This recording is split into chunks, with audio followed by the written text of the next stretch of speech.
जय हिंद दोस्तों, एक बार फिर से स्वागत है हमारे YouTube channel dream job with Ankit. तो दोस्तों, इसके पहले की वीडियो हमने हिंदी के आंसर की डिस्कस की थी, जिसमें हमने सभी क्वेश्चन को आपको उसके सही आंसर आपके बताए हुए हैं और सारे ऑप्शन के बारे में भी हमने डिस्कस किया था। तो इस वीडियो में हम जीएस के आंसर की देखेंगे। तो चलिए शुरू करते हैं। तो आपके क्वेश्चन पेपर में क्वेश्चन का जो सीरियल है वो चेंज हो सकता है, लेकिन क्वेश्चन वही रहेंगे। तो यहाँ पे हमारे में जो 61 नंबर क्वेश्चन है, ग्रेट बैरियर रीफ निम्नलिखित में से किस देश के तट पर स्थित है? तो ये है ऑस्ट्रेलिया के। इसका सही आंसर हो जाएगा ऑस्ट्रेलिया।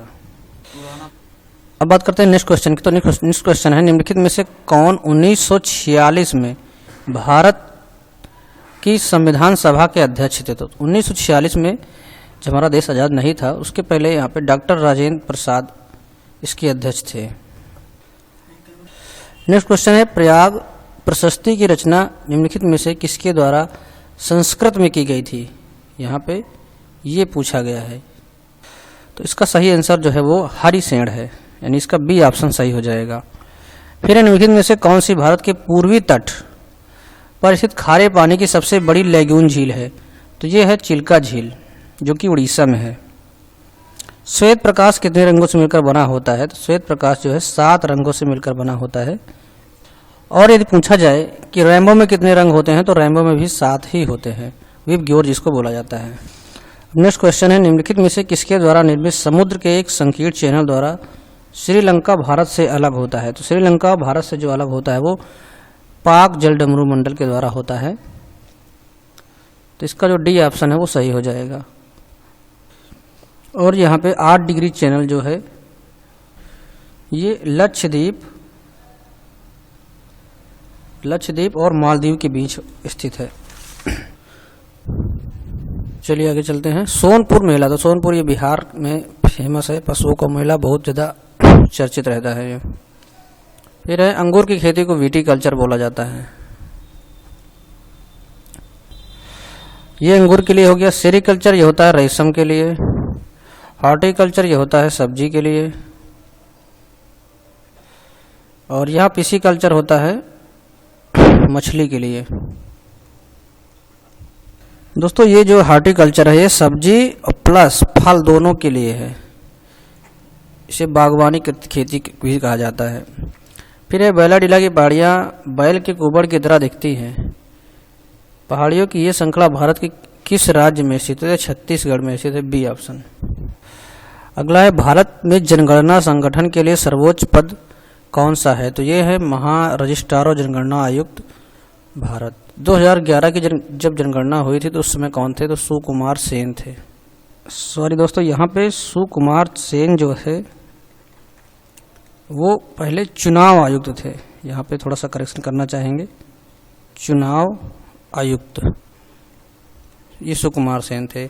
और जो 2011 की जनगणना में थे वो सी चंद्रमौली थे। सी चंद्रमौली, चूंकि अब अगले शिफ्ट में हो सकता है इससे कुछ क्वेश्चन पूछा जा सके है, इससे संबंधित रहेगा। तो सेम तो आएगा नहीं, तो कुछ अलग से पूछा जा सकता है। फिर है, कुमार संभव, ये किसकी रचना है? तो ये महाकवि कालिदास की रचना है, कुमार संभव। नेक्स्ट है, विश्व पुस्तक दिवस प्रत्येक वर्ष निम्नलिखित में से किस दिन मनाया जाता है? तो 23 अप्रैल को मनाया जाता है। 7 अप्रैल को स्वास्थ्य दिवस मनाया जाता है। ठीक, 7 अप्रैल को स्वास्थ्य दिवस मनाया जाता है। और दोस्तों, 5 जून को जो विश्व पर्यावरण दिवस मनाया जाता है, विश्व पर्यावरण दिवस, वर्ल्ड इन्वायरमेंट डे। 25 जून को नाविक दिवस मनाया जाता है, नाविक दिवस। यहाँ पे गलती हो गई, फिर से अब इसे लिखते हैं। ठीक, अगर नाविक दिवस पूछे तो 25 जून। अगर नेवी दिवस पूछे, नेवी डे, ठीक, यानी नौसेना दिवस, तो वो 4 दिसंबर को मनाया जाता है। ठीक दोस्तों, 11 जुलाई अगर पूछे तो विश्व जनसंख्या दिवस मनाया जाता है। ठीक, उसके बाद 15 जनवरी ये सेना दिवस मनाया जाता है, थल सेना दिवस। उसके बाद 8 अक्टूबर को वायुसेना दिवस मनाया जाता है। ठीक, और 2 फरवरी को वेटलैंड डे दिवस मनाया जाता है। दोस्तों, नेक्स्ट क्वेश्चन हमारा है, निम्नलिखित में से किस राज्य के कुछ हिस्सों में 400 साल पहले नहर सिंचाई की एक स्थानीय प्रणाली विकसित हुई थी, जिसे कुल्ह कहा जाता है? तो ये है हिमाचल प्रदेश में। अगला क्वेश्चन अब नेक्स्ट है, किसी देश की शहरी क्षेत्रों में रहने वाली अनुपातिक जनसंख्या में वृद्धि को निम्नलिखित में से क्या कहा जाता है? इसका कहने का मतलब यह है कि जब ज़्यादातर लोग शहर में आके बसने लगेंगे तो उसको शहरीकरण बोला जाता है। फिर नेशनल एल्युमिनियम कंपनी लिमिटेड यानी नाल्को का पंजीकृत कार्यालय निम्नलिखित में से किस स्थान पर है? ये बताना है आपको। तो इसका सही आंसर हो जाएगा भुवनेश्वर, उड़ीसा। और यहाँ पे जो दूसरा ऑप्शन है नूनमती, यहाँ पे IOC का इंडियन ऑयल कॉरपोरेशन का हेडक्वार्टर। फिर यहाँ पे डिगबोई, असम, ये भी तेल के लिए फेमस है। ये एशिया की पहली रिफाइनरी है, एशिया की पहली। अब दोस्तों यहीं पे अगर आपसे टिस्को के बारे में पूछे, TISCO, इसका पूरा नाम है Tata iron and steel company limited. तो इसका हेड क्वार्टर कहाँ पे है ये आपको बताना है।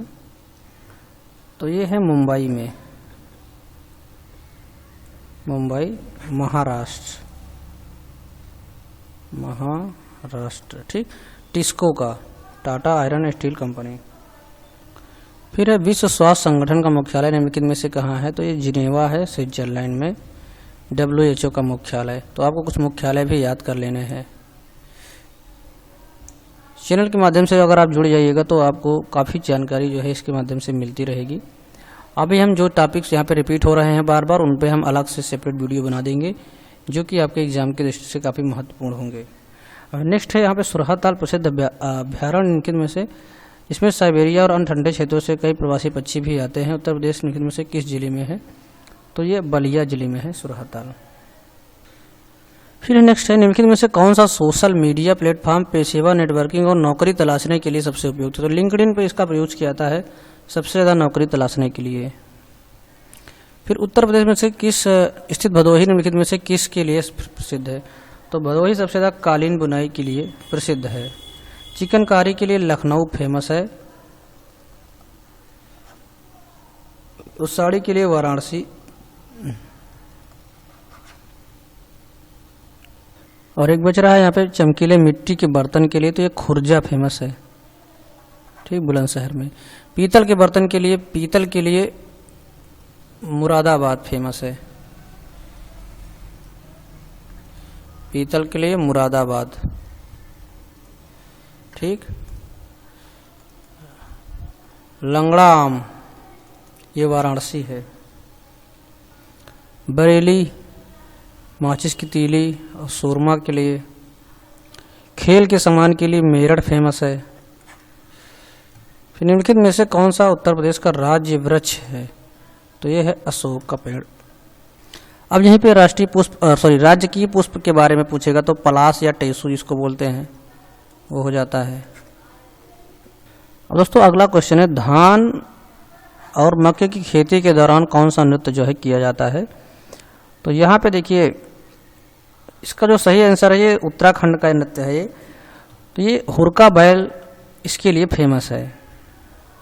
अब इसमें जो चरकोला वाला नृत्य है इसमें क्या होता है, 108 दीप को सर के ऊपर रख के नृत्य किया जाता है, ये वाला है। और यहाँ पे कजरी मिर्ज़ापुर में फेमस है, मिर्ज़ापुर रसिया ब्रज क्षेत्र। फिर है बनारस हिंदू विश्वविद्यालय की स्थापना पंडित मदन मोहन मालवीय ने निम्नलिखित में से किसके सहयोग से की थी? तो एनी बेसेंट के सहयोग से की थी। और इसकी स्थापना जो हुई थी वो 4 फरवरी 1916 ईस्वी को हुई थी। फिर इस क्वेश्चन को तो आप लोग जानते होंगे, मथुरा किसके लिए फेमस है? तो भगवान कृष्ण के लिए फेमस है। फिर अकबर का मकबरा निम्नलिखित में से किस स्थान पर स्थित है? तो अकबर का जो मकबरा है सिकंदरा आगरा में स्थित है। नेक्स्ट है विमुद्रीकरण को किस नाम से जाना जाता है? तो डीमोनेटाइजेशन का मतलब क्या होता है? नोटबंदी। इसमें जो है नोट को बैन कर दिया जाता है। फिर उत्तर प्रदेश राजस्व संहिता 2006 के अनुसार एक अवधि या एक पट्टे वचनबंध या अनुदान के तहत धारित भूमि खंड को निम्नलिखित में से क्या कहा जाता है? तो इसे धृति कहा जाएगा, होल्डिंग बोला जाता है। फिर है UPSSF का पूरा नाम क्या है? Uttar Pradesh special security force, यानी बी ऑप्शन इसका सही हो जाएगा। निवेश मित्र मोबाइल एप्लीकेशन जो उत्तर प्रदेश सरकार के द्वारा किया गया है। और देख लेते हैं क्वेश्चन। एक क्वेश्चन यहाँ पे है, निम्नलिखित वाक्य में से कौन सा GST के लिए सही नहीं है? तो दोस्तों यहाँ पे थोड़ा सा कन्फ्यूजन है, लेकिन जहाँ तक मुझे लग रहा है इसका जो सही आंसर है वो डी ऑप्शन इसका सही होगा। GST इनपुट टैक्स क्रेडिट या मूल्य के घटाव के लाभ के साथ एक ही दर पर वस्तु और सेवाओं दोनों पर एक व्यापक उगाही का वसूली है। यहाँ पे एक ही दर होने की वजह से इसका हमें यहाँ पे डाउट है, डी ऑप्शन सही है इसका।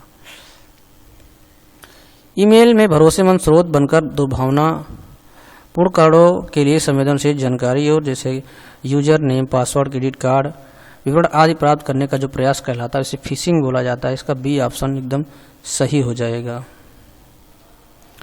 टका कहाँ की मुद्रा है आपको जानकारी होगी, बांग्लादेश की मुद्रा है टका। तुर्की का है तुर्किश लीरा, इसको हम यहाँ पे लिखने की कोशिश करते हैं, TURKISLIRA,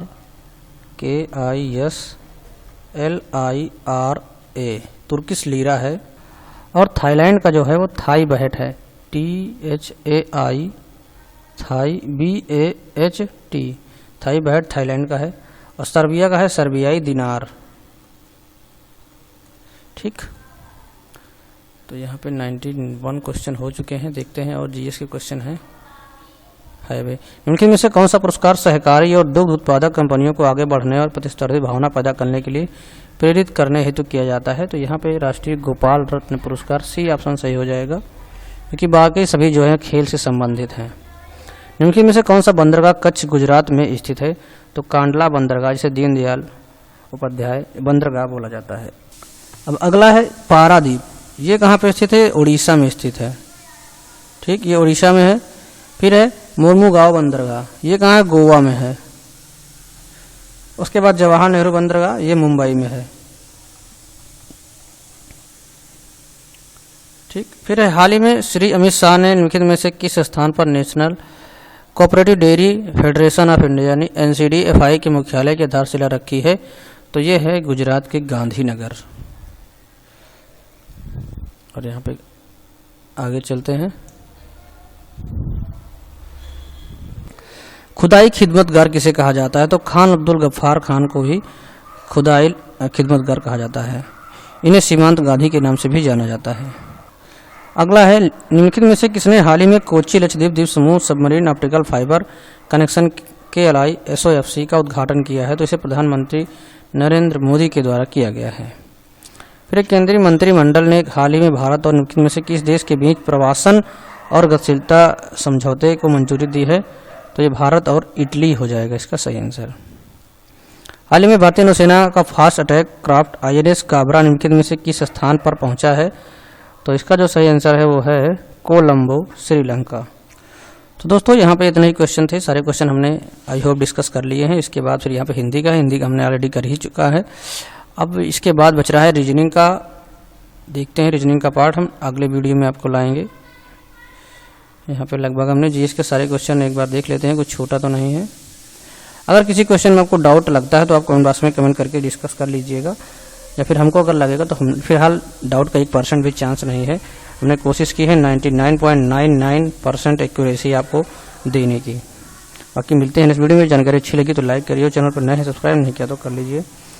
इसमें जो टॉपिक दिए गए हैं उससे संबंधित चीज़ें आप पढ़ लीजिए, आपके आने वाले एग्जाम के लिए बहुत फायदेमंद होगा। मिलते हैं नेक्स्ट वीडियो में, तब तक के लिए बाय, टेक केयर, जय हिंद, वंदे मातरम।